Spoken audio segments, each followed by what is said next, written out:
Muchas gracias, muy buenas tardes tengan todas y todos ustedes. Para mí es un verdadero privilegio volver a este Paraninfo para discutir del estado de cosas de la cuestión electoral. Así que agradezco en primera instancia muchísimo la invitación tanto a la Universidad de Guadalajara como a Idea Internacional, a AIFES y por supuesto a Transversal y a David Gómez por la iniciativa que nos tiene hoy aquí. Además, por el privilegio de permitirme compartir con compañeras, con amigas y amigos a los que estimo muchísimo, a María, a Pepe Woldenberg, a Leonardo Valdés y a Luis Carlos Ugalde, la oportunidad de estar en esta mesa y por supuesto haber escuchado a quienes nos antecedieron en la anterior. Yo quisiera centrarme no tanto en el análisis, creo que no me corresponde como consejero presidente en funciones del Instituto Nacional Electoral de los contenidos de la reforma. Ya habrá tiempo el próximo año de poder hablar de este tipo de iniciativas, pero creo que por responsabilidad no quiero hacer un juzgamiento ni de esta ni de las otras iniciativas, pero sí hablar del contexto que me parece debe alimentar un proceso de reforma electoral, sobre todo en un país en donde este ha sido no un fenómeno nuevo, sino que ha orientado, el fenómeno que ha orientado y encauzado el proceso de transición a la democracia en los últimos 45 años. Y para ello quisiera dividir mi intervención en tres partes. La primera, digamos, para hacer una reflexión breve y telegráfica respecto de dónde venimos. La segunda parte dedicada a dónde estamos y cómo estamos. Y finalmente hacia dónde nos encaminamos, digo, sin pretender hacer futurismo, sino más bien cuáles son las necesidades a partir del estado de cosas que hoy tenemos. Pero para poder hablar del estado de cosas que hoy tenemos, me parece también indispensable analizar, aunque sea telegráficamente, cuáles han sido los grandes ejes sobre los que ha transitado el cambio político en nuestro país en clave democratizadora, precisamente para aquilatar lo que eventualmente podemos perder sin tener esta visión retrospectiva y de valoración de lo que hoy tenemos de cara a la discusión de una reforma electoral que pretenda reinventar o refundar el sistema electoral sin un juicio histórico, sin un juicio, digamos, valorativo de lo que de esta evolución que nos tiene hoy donde estamos. Me parece que es una reforma condenada a cometer equívocos, a cometer errores y eventualmente a invocar una ruta de regresión. Telegráficamente, más todavía en una mesa en la que pues están presentes Pepe Woldenberg en primera instancia, quienes han escrito y reflexionado sobre la transición. Creo que tratando de sintetizar telegráficamente 45 años de evolución en materia electoral, me parece que las distintas reformas electorales pueden agruparse para su debida comprensión, digámoslo así, en cuáles fueron las principales necesidades y los principales problemas que trataron de resolver. Bajo una premisa, y perdón si esto parece a publicidad, pero bueno, pues es una frase que no es nuestra, aunque algunos la usamos para titular un libro. La democracia no se construyó en un día y por lo tanto, pues la democracia es producto de una evolución histórica que bajo la lógica, digamos, como las capas geológicas, ha venido sedimentando nuestro sistema electoral en una serie de evoluciones que poco a poco van fortaleciendo y robusteciendo la calidad del sistema. Es decir, las reformas en México siempre han sido la base sobre las cuales nuevas reformas se asientan, mejoran en general las condiciones y los logros que se consiguieron con las reformas previas en la lógica de atender nuevas problemáticas que se fueron presentando en el camino de la transición. Bajo la premisa de que la nuestra no fue una transición como la española, que implicó una ruptura radical con el pasado, grandes acuerdos políticos y económicos, los de la Moncloa, que sustentaron la creación de una nueva constitución y que marcó el inicio de un proceso democrático, de una etapa democrática que contrastaba con la etapa autoritaria. La nuestra no fue una transición así, nuestra fue una transición gradual, paulatina e insisto que se construyó en esta lógica sedimental. En un primer momento, pensando el régimen del que veníamos, el régimen autoritario, cerrado, excluyente, vertical y profundamente autoritario que caracterizó el sistema político que derivó de la Revolución Mexicana. La primera gran necesidad, me parece, era una necesidad de apertura del propio sistema de partidos y también de la representación política para que, por un lado, el pluralismo político germinal, creciente y todavía inicial, si se quiere, pudiera tener cabida en el espacio institucional de contienda a través de las elecciones por el poder público. Veníamos de un periodo de exclusión, de cerrazón, que había provocado que muchas fuerzas políticas, que algunos actores políticos optaran por rutas no institucionales para llegar al poder. Así que la primera gran necesidad era precisamente esa lógica de inclusión, de apertura, que permitiera que todas las opciones políticas mínimamente representativas pudieran competir en el espacio institucional y que a la par pudieran tener reflejo en los espacios de decisión pública. La figura de la representación proporcional desde este punto de vista no solamente está en el origen de nuestra transición, sino en el propio DNA del cambio político que operó en el país. Desde ese punto de vista, creo que podemos decir, sin temor a equivocarnos, que si México es hoy el país que es, en términos democráticos en el ámbito electoral, es porque en algún momento se inició con la representación proporcional este proceso de cambio. En un segundo momento, sobre todo después de las elecciones de 88, que como han dicho mis colegas, recordado, se trataba de elecciones en las que la nueva problemática era que los procesos electorales fueran confiables, creíbles, en donde, como se decía a principios de los 90, los votos se contaran y se contaran bien. Y que fue una elección, la de 88, organizada y controlada desde el gobierno. Pues la siguiente gran necesidad era precisamente crear condiciones institucionales, normativas y procedimentales que generaran confianza a todos los contendientes y a la ciudadanía de que en las elecciones existían garantías para que el voto se emitiera libremente, pero sobre todo para que el voto efectivamente se contara.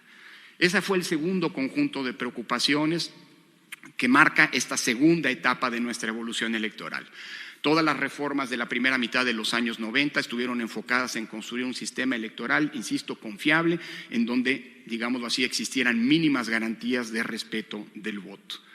Para 1994, 6 años después de la criticada y problemática elección de 1988, esta problemática había sido resuelta y una nueva problemática, una nueva necesidad se presentó en el horizonte. Muchos son los estudios que evidencian cómo en la elección de 1994, que fue la primera elección fiscalizada por la autoridad electoral, con datos ciertos, por lo menos con datos oficiales respecto del dinero que gastaban los partidos políticos, la fuerza gobernante, el partido gobernante, había erogado el 80% de los recursos que se gastaron en esa elección. La nueva necesidad en el horizonte inevitablemente era construir condiciones de equidad a la que se abocaron las reformas de esta tercera generación de cambios electorales que centraron el contexto de la creación de estas condiciones de equidad, sobre todo en un financiamiento público generoso, pero que permitiera a todos los partidos tener condiciones mínimas para competir y un acceso cada vez más franco y cada vez más equilibrado a la radio y la televisión como los principales mecanismos, por cierto, todavía hoy, aún en tiempos de redes digitales, de comunicación política. Finalmente, digamos, tratando de hacer este panorama a vuelo de pájaro, esa reconstrucción a vuelo de pájaro del proceso de transición, pues tenemos la reforma 2014 que, digamos, se enmarca en un cuarto tipo de necesidades por resolver. Es decir, que la calidad que se había alcanzado ya en los procesos electorales federales transminara y se reprodujera en el ámbito local, garantizando, por un lado, independencia y autonomía de los órganos encargados de organizar las elecciones frente a los poderes locales y, por otro lado, pues las garantías de ejercicio del voto y de equidad en la contienda que ya se presentaban en los procesos federales.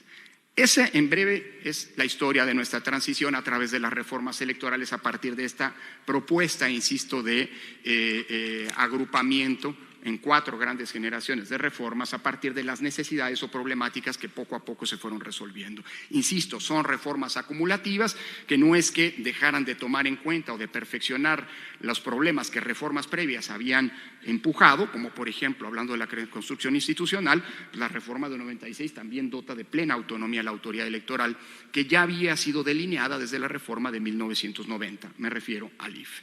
En suma, entender dónde estamos, es inevitablemente pasar por una reconstrucción de este proceso gradual y acumulativo de transformaciones en materia electoral. Ahora, ¿funciona este sistema electoral? Sí, sí funciona, y funciona bastante bien. No solamente porque nos ha permitido en México que las elecciones no dejen de ser un problema como lo eran hace 30 años, sino además porque nuestro sistema electoral permite que la gran competitividad política se recree de manera pacífica y sin grandes, debería decir, prácticamente sin conflictos postelectorales. Pero como no quiero partir de meras afirmaciones de autoridad, pues me refiero a unos datos, a una serie de datos para evidenciar cómo el sistema electoral, si bien es profundamente complejo y abigarrado, la reforma 2014 le impuso a las autoridades electorales una tarea de coordinación no sencilla, sumamente compleja, pero que, a diferencia de lo que decían algunos hace 8 años diciendo que la reforma era un masacote y era impracticable, hoy la reforma se demuestra practicable, viable, digamos, y sobre todo benéfica para el propósito que fue estandarizar y homogeneizar los procesos electorales en el país. Datos duros. El INE, en 8 años, ha organizado exitosamente 322 procesos electorales, tanto federales como locales, ordinarios, extraordinarios, de participación, digamos, de mecanismos de participación directa, como la consulta popular o la revocación de mandato, elecciones internas y hasta una asamblea constituyente. Si el aparato electoral no funcionara, pues hombre, solamente un dato comparativo explica la capacidad que tiene el sistema electoral hoy en día de procesar en clave democrática la pluralidad política y la alta competencia electoral. El IFE durante 23 años organizó 18 elecciones federales. El INE ha organizado o ha estado involucrado en la organización de 322 procesos y en 2 semanas más habremos organizado 330 con las 8 elecciones que en 6 estados se replicarán, las 6 de gobernatura, la de diputados en Quintana Roo y la de alcaldes en Durango. 330 procesos electorales sin que haya habido conflictos postelectorales, me parece que es un dato bastante duro. Segundo dato que pongo sobre la mesa: en estos 8 años, luego de la última reforma, el sistema electoral ha dado pie al periodo de mayor alternancia política en nuestra historia a través de las elecciones. El índice de alternancia en las elecciones federales y locales que se han realizado en los últimos 8 años es de casi el 63%, y si tomamos algunas elecciones como las de gubernaturas, este porcentaje alcanza el 68%. Es decir, de 51 elecciones de gobernador ha habido 35 cambios de un partido ganador. Por supuesto, la alternancia no es lo que define a un sistema democrático. Que haya alternancia o no, eso depende del voto de las y los ciudadanos si deciden continuidad o cambio de partido ganador de una elección a otra. Pero lo que sí hace democrático un sistema es que existan condiciones reales para que la alternancia, si así lo deciden los ciudadanos, pueda ocurrir. Y si tenemos este índice de alternancia, pues esta es la mejor prueba que esas condiciones existen en el sistema electoral mexicano. Por cierto, esta alternancia no ha sido, digámoslo así, benéfica para una sola fuerza política en particular. Todas las fuerzas políticas, unas más, unas menos, en este periodo han ganado y perdido elecciones. Y el que hoy tengamos un contexto en el cual la probabilidad que el partido que ganó una elección solamente en 1 de cada 3 casos puede ganar la siguiente elección, pues me parece que habla de un sistema electoral robusto y que en todo caso genera condiciones para que los cambios políticos puedan ocurrir por la vía de las urnas. En tercer lugar, un dato que tiene que ver con la confianza ciudadana. Si el sistema electoral no funcionara, si nuestros órganos electorales son, como dice el lugar común, órganos que no son confiables, que responden a intereses particulares y qué sé yo, entonces que alguien me explique cómo es que desde hace un año, de manera reiterada en los ejercicios de opinión pública, el INE es hoy el órgano electoral, el órgano del Estado mexicano, el órgano civil del Estado mexicano con mayor índice de credibilidad y confianza pública. En la encuesta de cultura política, el INE realizada por el INEGI hace un poco más de un año, el INE tenía un índice de credibilidad del 60%, solo por abajo de las Fuerzas Armadas. De acuerdo con, no sé, GA-ISA, que tiene ese tracking trimestral, pues el INE pasó en el último trimestre del año pasado, alcanzó 73% de confianza ciudadana y claro, en ese trimestre bajó a 60%. Si alguien se pregunta por qué, pues bueno, un 60% luego de la campaña sistemática de descalificación que fue objeto el INE desde los circuitos gubernamentales desde hace más de un año, pues bueno, algún costo se tenía que pagar, pero 60% sigue haciendo del INE una institución con un altísimo grado de confianza pública. La última encuesta que sobre la confianza del INE se ha hecho, la hizo Reforma y nos coloca hace unas semanas, hace un mes, en 64% de confianza.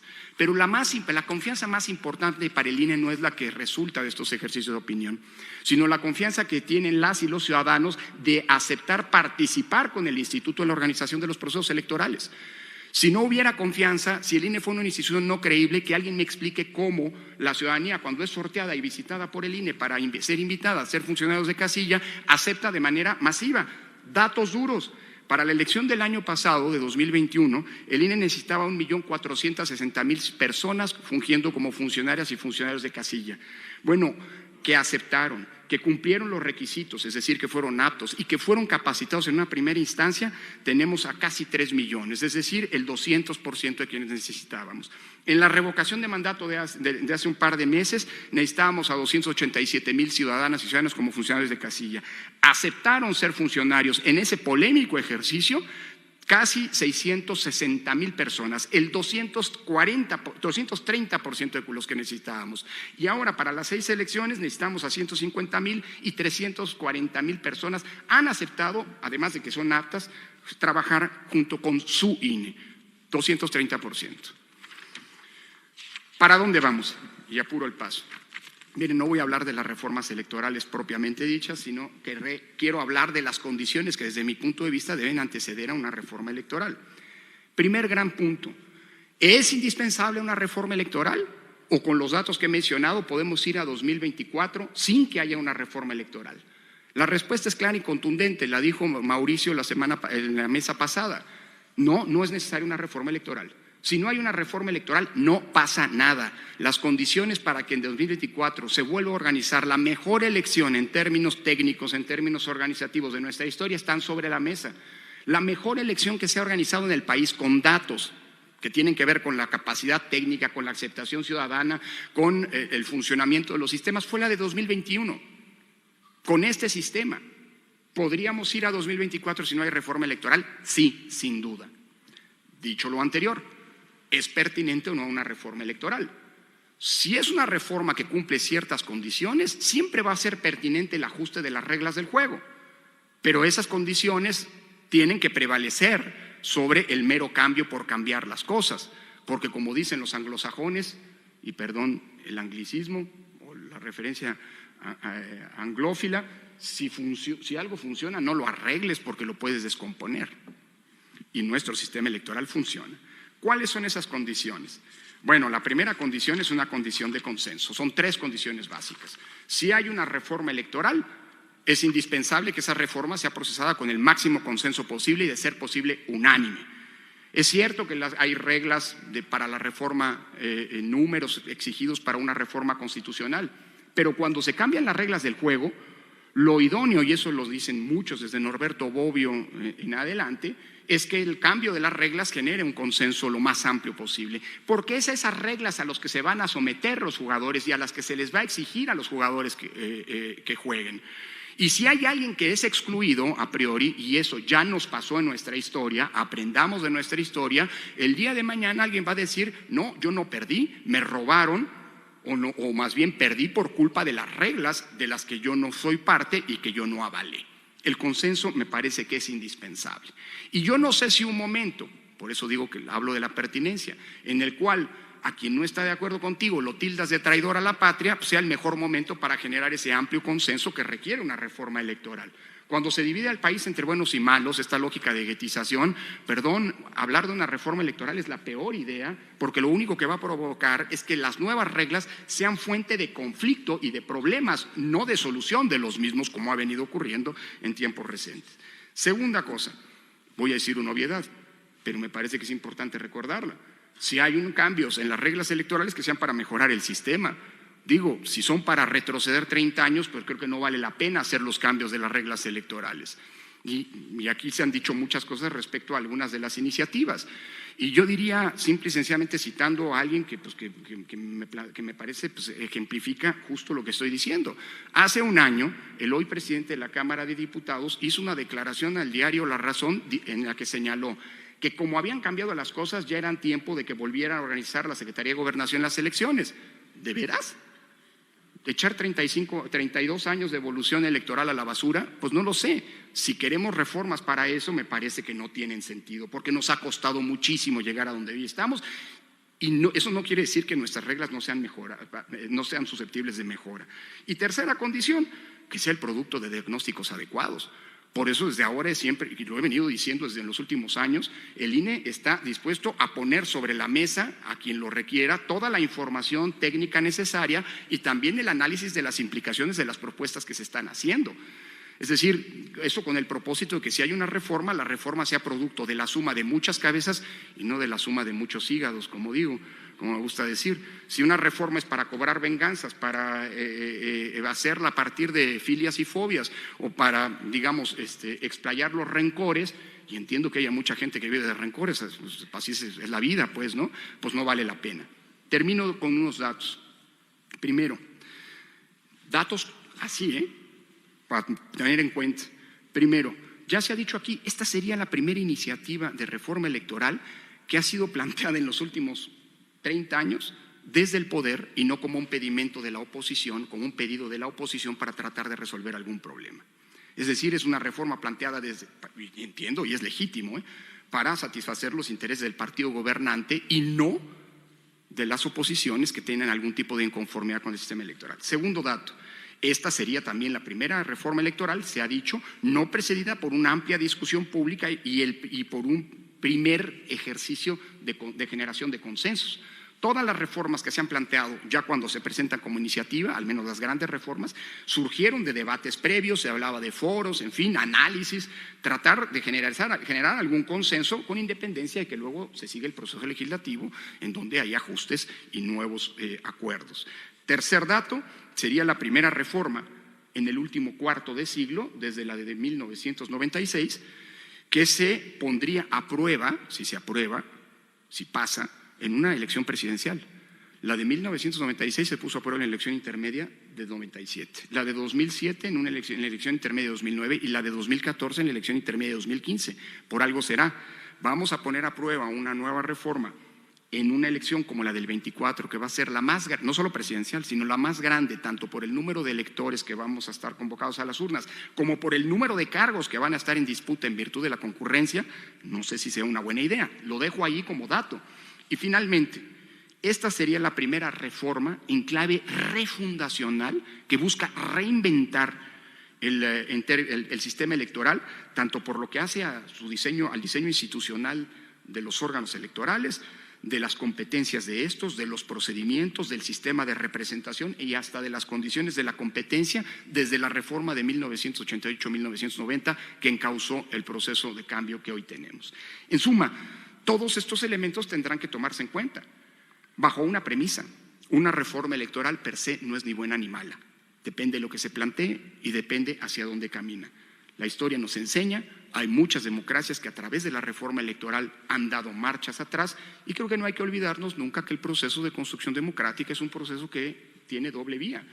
Una vía que nos lleva hacia un fortalecimiento gradual y paulatino de nuestro sistema democrático y otra que eventualmente da marcha atrás y puede llevar a regresiones.